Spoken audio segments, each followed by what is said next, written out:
liked. But like I said, I'd like to hear from my colleagues.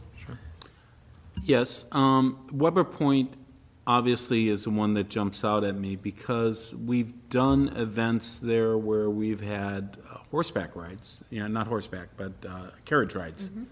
It's not terribly different from a pedicab. It's actually bigger. Bigger. It takes up even more of the Messier. sidewalk space. So I think we don't want to be contradictory. If it's appropriate for carriage rides, why would it not be appropriate for a pedicab ride?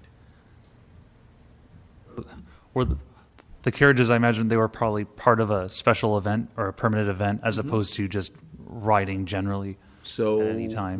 we permit it somehow, but it's the argument that was used before by community services was that it created some dangers.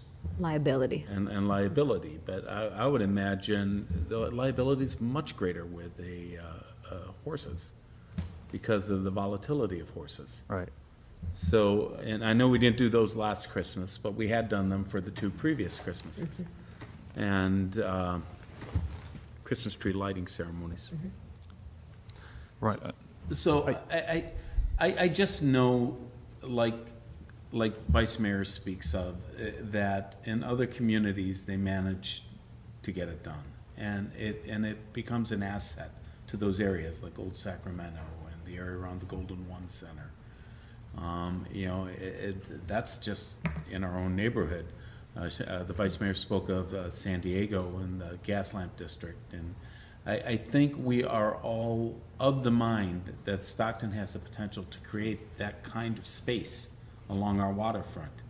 And I think pedicabs would be an asset to that area. I mean, it all comes down to, obviously, the language and how you work it out. And but other communities have managed to do it, and I wonder why we have not. Sure. So, we certainly could make it so that, as part of any special event or permanent event, that pedicab operation would be permitted in that area regardless of during ordinary times whether they would or wouldn't, just like horse-drawn carriages being permitted. You don't want it 24 hours of every single day, but let's figure this out, and